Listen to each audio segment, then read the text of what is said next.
哦，小时候 Hikaru 爸爸死的时候，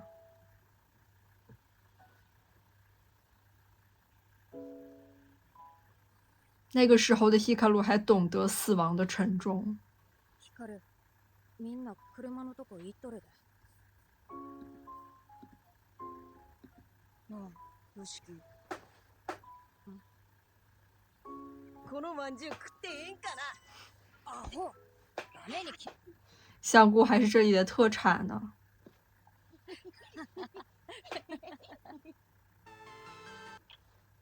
その子が例の子？まあ忠告されたところで聞かんわな、男子は。一样的这个香菇包子。私もな、こんな普通の子やとは思わんかったわ。さっきはありがとうございました。あれって那个真的太恐怖了，何なんですか？感觉他们真的直接要完了。さっきいたもんね。すごく古くて強い汚れを利用した呪いみたいなもんね。第一集出现的感觉。追い払えたけどな。汚れっていうのはわかりやすく言うと、幽霊とか木とかに近いかな。この世とあの世って薄い膜を隔てたすごく近いところにあるんよ。でも歪みが起きるとその膜が破けて、死んだ人の魂とか这里应该有很多冤魂吧？できるんは、出てきちゃったやつを戻して小さな穴を閉じるだけ。消滅させたりは神様やないから無理ね。神様。そこの彼はね、すごく汚れを引き寄せるみたい。あんたもやけど。なんやったっけ、ビルの屋上にある避雷針。平石。そうそう、ちょうどそんな感じなんよ。山におった時は彼が平石みたいに汚れを集めとったから、町や集落には汚れが降りてこやんで住んどったんよ。那不相当于也是一种保护吗？事故とかの直接の原因は汚れってことですか？光やなくて。そうね。でもこんなに汚れが多い。这东西是应该是之前这些村民造的孽吧，得来的报应。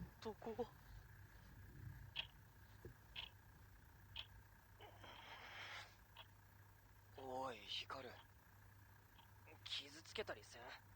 つか無理やって。まあまあ、光くん、これ食べない。美味しいよ。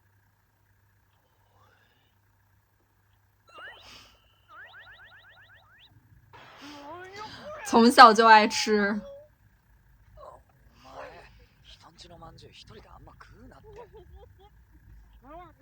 他家里到处都是他孩子的痕迹呢。あんた一体何者なんやろな。わからん、俺も。私もな、あんたみたいに昔死んだ夫が帰ってきたことがあったんよ。より、ご飯できたよ。お母やん、あのさ、お父やんがさ、ポケメン強くしてくれて。そう、よかったやん。ずっとは無理やと思うけど、もう少しだけこのまま。より、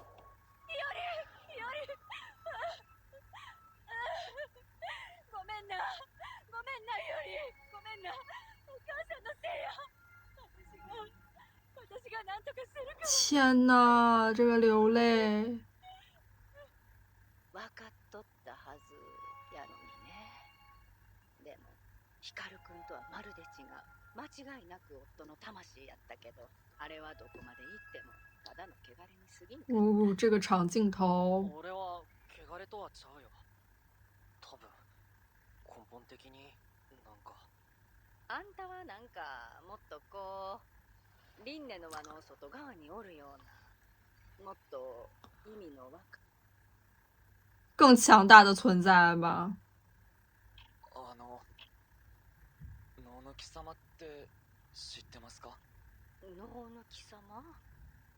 あ、ごめんね。わからんな。そうですか。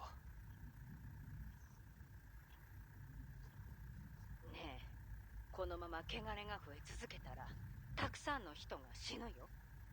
あんたたちはどうしたいん？俺は命の重さがようわからん。全部放って逃げることやってできる。でも哦，希卡鲁，屋敷の大事他也要重视家计重视的东西。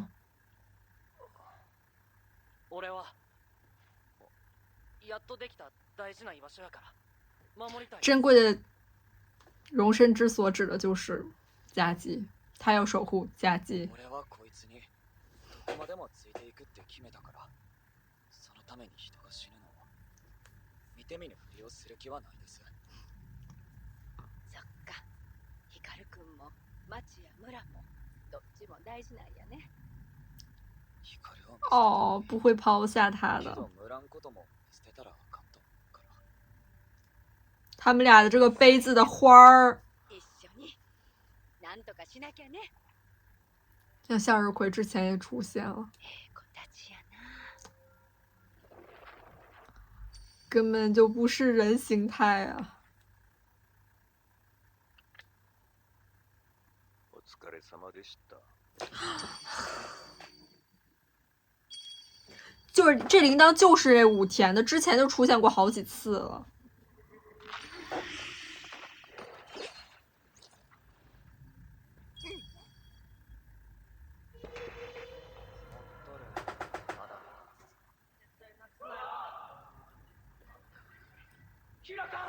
他是能透过这个恶灵看到当时发生的事情吗？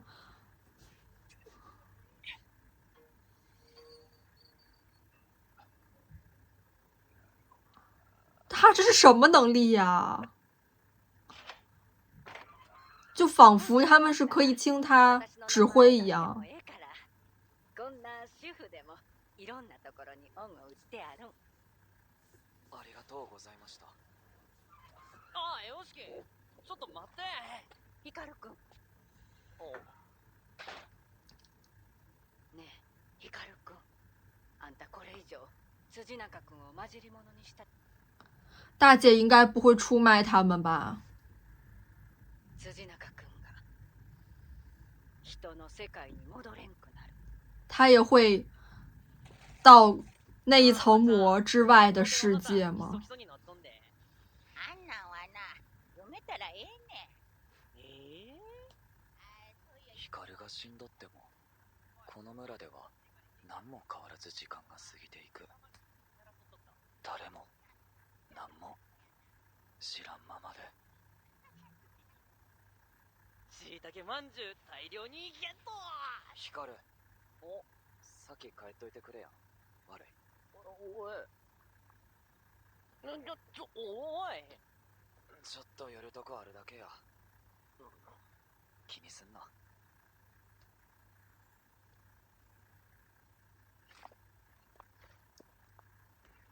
哦，こんなんでごめん。他们之前的那个小宠物。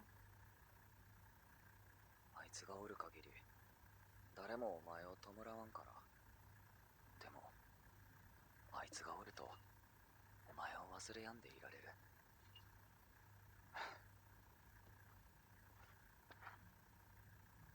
あ、夏。他跟来了吗？ここでよう遊んどったよな。ああ、ほら、自作のスーパーマルオのステージや。とか言いながら指で遊ぶやつ。好，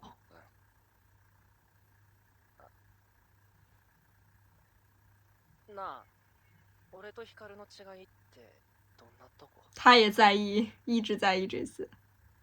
光は、お前よりは空気読むし、大人やし。分かりづらかったな。結構ずるいところもある。そんで、もう絶対戻ってこやん。やからちゃう。好きやった。なんで？いや、前になんか俺の裸見て寒気てさ、很敏锐呢。なんかあれはさ、言いたない。お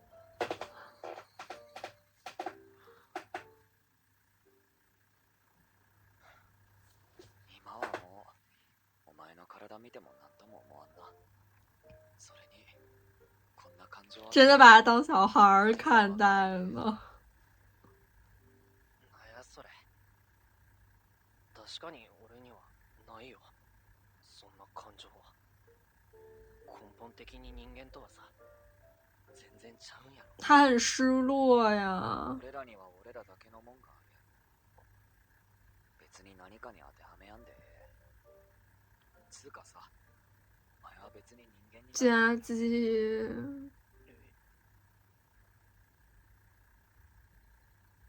むしろ人間みたいにはならんといて。ちょ、待った。ここにおる以上、人を殺してええことにはならん。それでも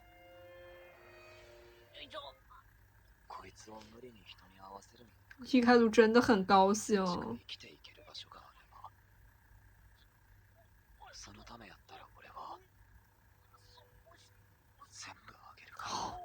佳姬，他真的已经想明白了，他的思路已经很清晰了，不是让他成为谁，而是以他的这个本色继续生存下去，又不去伤害他人。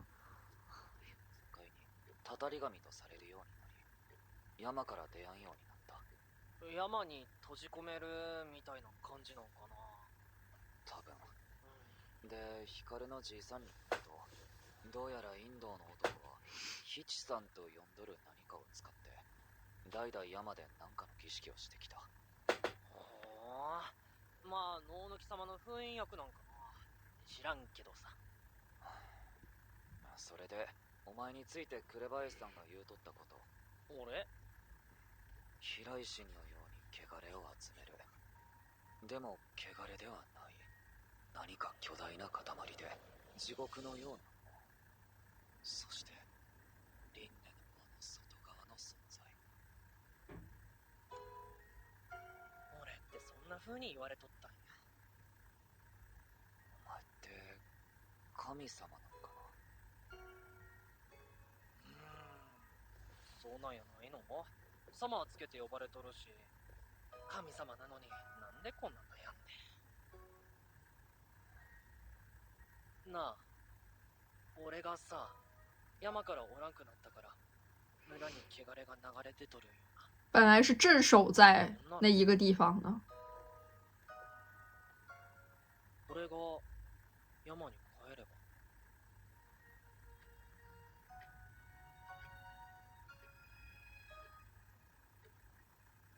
お前、やっと居場所を見つけたんやないの？それじゃあかんやろ。紅林さんも協力してくれとるし、二人で方法探るんやろ。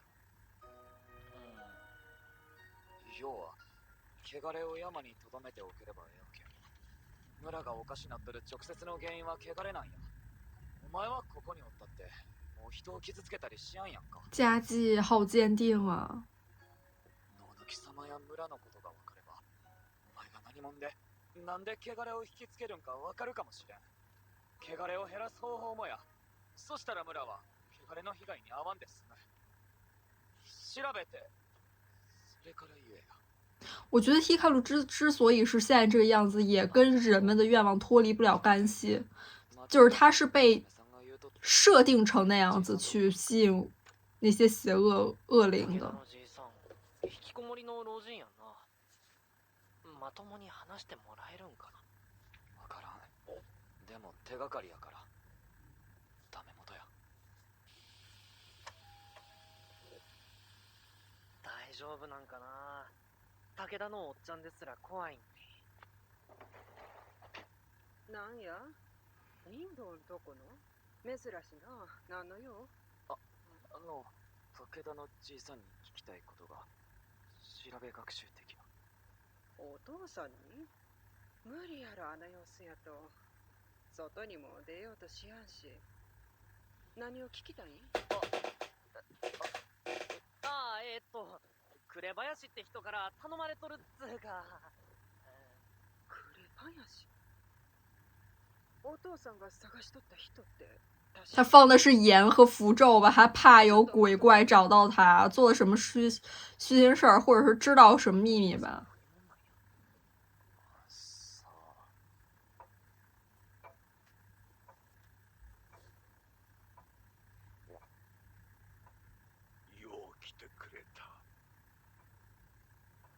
他怕死了。なんで紅林さん探しとるんですか？やっとのことで見つけた本物の霊媒や本物の霊媒見つけた。はいよ来てもらわんと。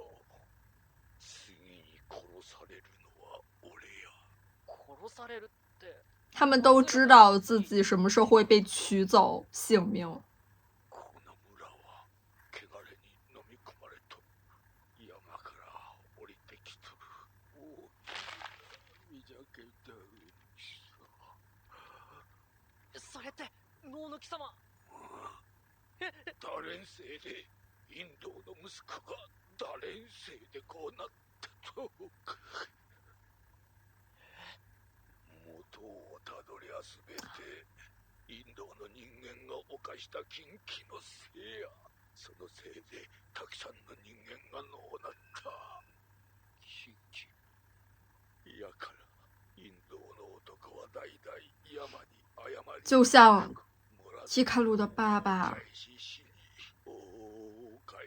要去赎罪。インドなら知っとるやろが。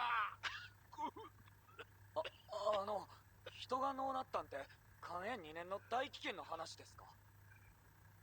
あれは飢饉のせいだけやない。タタリア過ぎた願いでいい。过分的愿望。インドの人って結局何した？そんなことも知らんから。但这也只是他们的一面之词，具体发生了什么呢？或者说有什么背锅的行为吗？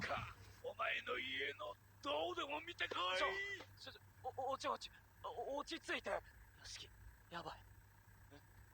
もう入られとる。这人看着就很奇怪啊。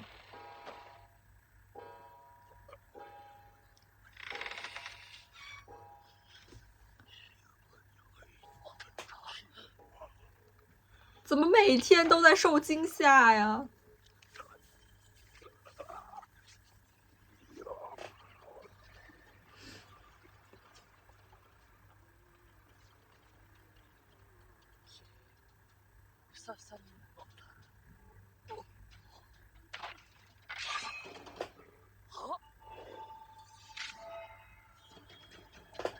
啊！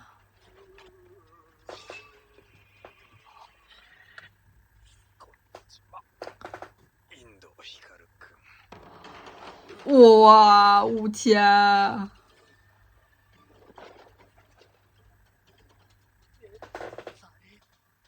ごめんな。ちょっと確かめさせてもらいます。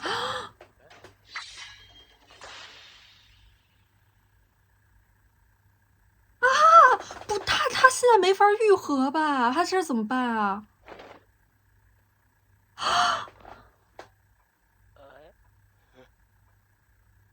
じいさんがやばそうだと思ってきたら、いや、めっちゃ都合良かったっす。ちょうどインド光くんに会えて。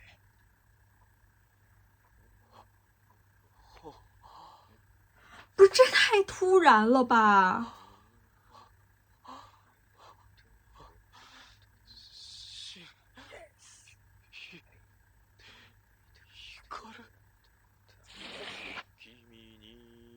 别唱了，真别唱了，我真服了。我真的会生气，好吧，我真的会生气。为什么要让佳纪和希卡鲁总在经历这些啊？一遍遍的别离。我懂了，我觉得应该这个武田他就是有这种能召唤恶灵，或者说是让恶灵附身的能力吧。这个老爷子被附身了，也是他的计划的一部分嘛。武田的这个能力真的很逆天，他类似于就是可以让这些恶灵当做他的一个探测器嘛。就像这集中间看到他透过那个恶灵看到了他们就是发生在希卡鲁和佳纪身上的事情，这跟他体内不是留有那种恶灵标记有关吗？就是他脖子上的，他已经一部分不是人类了。他这个有点类似于可以读取的能力吧，就是读取恶灵。我估计他也不一定说是能去指挥他们，但是能一定程度的去压制住他们。就是这一季是越来越靠近，就是他们这个村子之前的一些故事和历史了吧。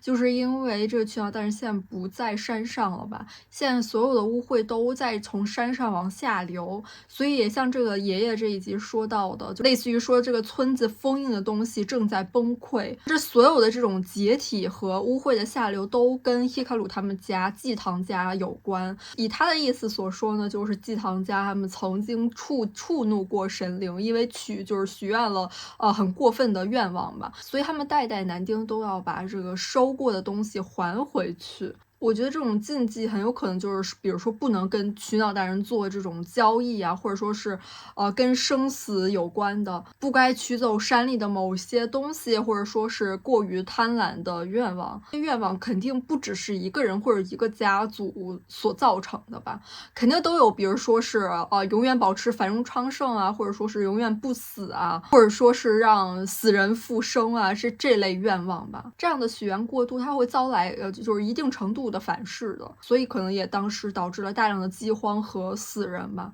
我更倾向于希卡鲁他们家族是被就是背锅的吧，被这些其他的家族一起就是推崇为了这种罪人形象，他们更像是被这些其他的家族设定成了一种就是罪人的形象。我也在想，就是他们一定要去还回去的东西，很有可能就是类似于像是灵魂之类的，像第一集真正的希卡鲁，类似于用这种灵魂、血脉、生命去赎罪吧。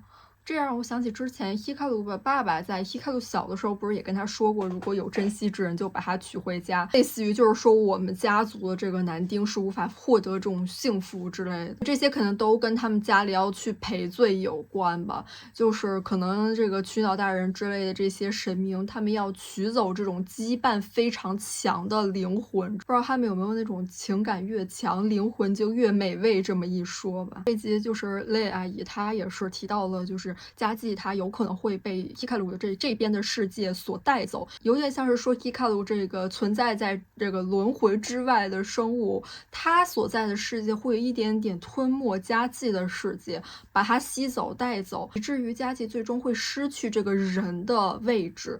尤其是如果希卡鲁是存在在轮回之外的生物的话，像人类他们这些存在应该是会遵循这样子的规则，有归宿也有保护吧。而像希卡鲁这样子的话，它就是无序的。话又说回来，这集就是佳纪他在那个曾经希卡鲁的小墓旁边，就是对于新的希卡鲁所说的那些话，我非常喜欢。就是说他没有必要去成为人类，做不到人类也没有关系，他要去找到能以他本色生活的地方，这就是他现在要做的事情。其实换言之，就是你不必为了我而成为人。佳纪其实也接受了就是希卡鲁他原本的样子吧，即使他根本都不是人类。佳纪他在看到希卡鲁他没有道德的地方，令人害怕的地方，但他依然希望他能去做他自己，而不是依附这个佳纪他所期待的样子。毕竟希卡鲁他一直在纠结自己跟曾经的希卡鲁有什么不一样的地方，但是让希卡鲁这样一个本身就不懂人类世界规则道德，去强行把他拽到人类的世界，去依照人类世界的准则去生活的话，这绝对就不是佳纪的爱了，就类似于让一条鱼在陆地上生活一般。真的爱他，就要以一种他义务的身份去接受他，在我看来这就是无意识爱。去爱一个人，他到底是要把他拽入到自己的世界呢，还是说去找到一个他能够生存的地方？不是让他去一味的符合你的世界，而是找到能够共存的一个方式。我觉得佳纪所说的这些话，包括他的这个决心，无疑是需要很大的勇气的。他真的去坦诚的拥抱了、接纳了一个跟他的世界完全不符的存在，甚至愿意去为他跨过2个这种世界的边界吧。即使他自己也置身在危险之中、风险之中，他也愿意。那这期视频就要结束啦，我们下期再见了，拜拜。